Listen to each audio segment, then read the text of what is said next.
Food to avoid for good health. There are thousands edible plants on this earth, yet most of us will consume about 7 to 10 foods in different combinations for most of our meals. If you have never though about it, write down everything you eat for 1 week, and you will probably see the same things come up over and over again.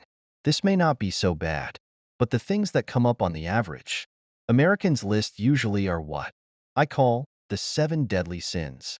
All of the big 7 will do damage to your body. Depending on your immune system and the type of genes your folks gave you, the reactions will vary from person to person. Some folks may be able to handle them better than others. Some may be able to eat them and suffer only minor damage. Listen to this video, and if you find it helpful, please like, comment your opinions, and share to help others. The problem is you don't know if they will cause disease or death until it is usually too late. Why take the chance when there are thousands of other food choices that taste just as good or better and are just as easy to get your hands or mouths on?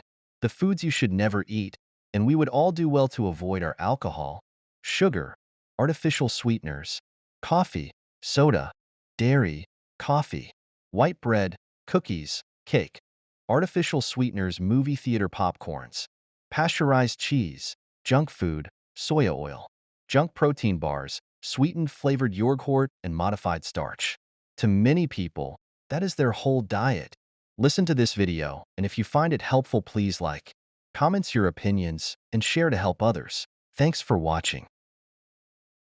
Today, we're going to talk about the 7 foods that you must avoid, as well as the ones that you should replace them with. When I'm at the grocery store, I'll see people putting these foods in the cart all the time, and I just want to walk up to them and tell them, don't eat that.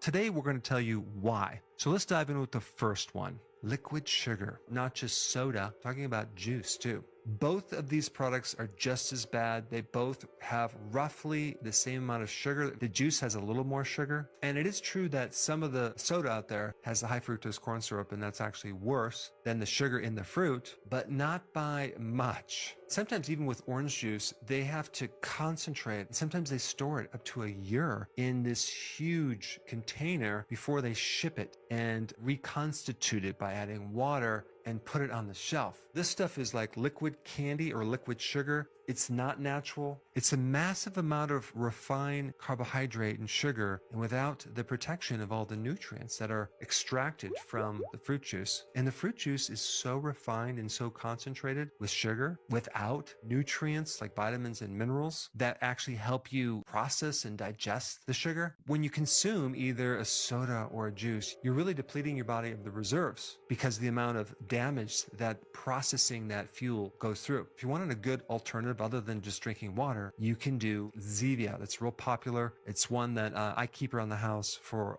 people that come by. I don't consume a lot of it. It's too sweet for me, but at least it doesn't have all this other crap in it. Number 2, this type of cheese right here, pasteurized cheese product. If a product has less than 51% of it cheese, they can't call it cheese. They have to call it something else. Processed cheese, cheese food, or pasteurized cheese product. In fact, in Europe, they definitely don't even use the word cheese if something doesn't have over 51% cheese. Only in America. So why would I tell you to avoid this wonderful thing, I don't know if you call it food, that will melt easily on your nachos? Well, let's take a look at the ingredients. Number 1, we have skim milk, canola oil, milk protein concentrate, modified food starch. Modified food starch is just more cornstarch, but it could be coming from another starch. And just so you know, modified food starch is sugar. Then they add some whey protein, maltodextrin, more preservatives, a tremendous amount of salt. There is 0 cheese, but they still call it a pasteurized cheese product. Amazing.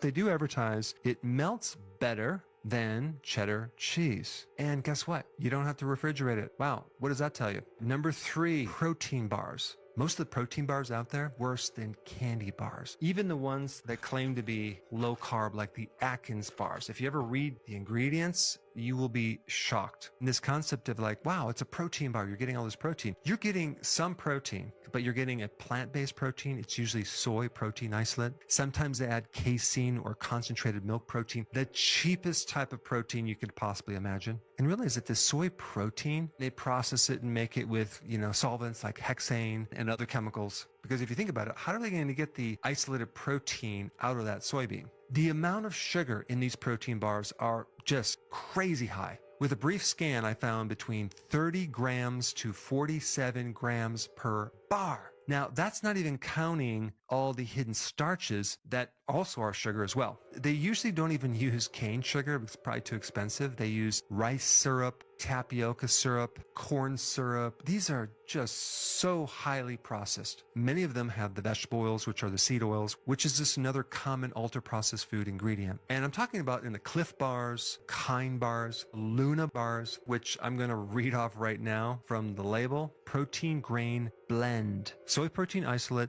rolled oats, rice flour, roasted soybeans, soy flour, brown rice syrup, peanuts. Then we get some cane sugar. Wow, a little peanut butter in there. Chicory fiber syrup, vegetable glycerin, peanut flour, palm kernel solids, sunflower and soybean oil, natural flavors. And it has 23 grams of carbohydrates and 12 grams of fiber. So it's very, very high in fiber. But these fibers are not like vegetable fibers. They're the junk food fibers. Beware of them, because when you consume them, you're going to bloat. You're going to have intestinal pain. It's coming from that. And then you have the Quest bar. There's one ingredient I need to mention, isomaltooligosaccharides. It's advertised as a 100% natural prebiotic. And I'll tell you right now, I don't care if it's a prebiotic, it's basically a sugar and it's going to raise your blood sugar. And then they also add sucralose, which is made from a chlorine compound. It's going to disrupt your gastrointestinal area. It's been known to increase the risk of insulin resistance. So avoid these protein bars. They're made with the cheapest ingredient. I really had a hard time finding any that I even liked. So I would recommend getting your protein. If you wanted a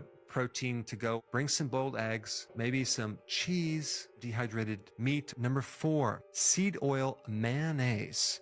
99% of all the mayonnaise that you see on the shelf, if you look at the ingredients, you will see the first ingredient being soy oil. Soy oil is a seed oil and it is highly processed. Goes through 10 chemical changes. They have to use solvents like hexane to extract certain things. They have to use high heats. They have to take the odor out. They have to bleach it. They have to decolorize it, degum it. And after they completely alter it, they put it in this bottle. So when you consume something like this, you are consuming something that is highly inflammatory. That's very, very heavy on the omega-6 and very low, if any, on the omega-3. Out of all of the oil that people consume in the United States, over 55% of it is in the form of soy oil. 95% of that is GMO soy. That means it's been sprayed with glyphosate, which is an herbicide. It's the most widely consumed vegetable oil in the United States and other parts of the world as well. A lot of people have an allergy to it, and they don't realize that soy is hidden in so many different foods. In one study, soy oil created more obesity and more diabetes than fructose. It also has been linked to a fatty liver. Sometimes you read the ingredients with mayonnaise and you'll see that it's olive oil mayonnaise. And then you actually read the back label and you find out most of this product is soy with just a little bit of olive oil. So you have to kind of hunt and peck for alternatives to this that I have found that don't have soy oil. These are made with avocado oil, which is so much better. You have the Primal Kitchen brand, and then you have another brand called Chosen. Number 5, sweetened and flavored yogurt. 70% of all yogurt that people buy is this sweetened flavored yogurt. And if you actually do the calculation on the back of the label, you will find there is more sugar per ounce in the sweetened flavored yogurt than there is in ice cream. And of course, if you read the label, it'll have artificial colorings, artificial flavorings. Red dye, number 40, which so many children are sensitive to. One thing you have to realize about when you consume a food high in sugar, it's going to support the pathogens in your gut. It's not going to support the friendly microbes. So here you are consuming a yogurt thinking you're getting a probiotic when in fact you're just supporting the bad guys, not the good bacteria. So this is just a gimmick to get you to think that you're getting something that's going to help your gut, and realize that a lot of these yogurts will say low fat and they just replace it with higher sugar. Sometimes it'll say real fruit, but it's like only like 1% fruit. in the form of some jam that they put in there. And of course, as a thickening agent, they add cornstarch. Now, cornstarch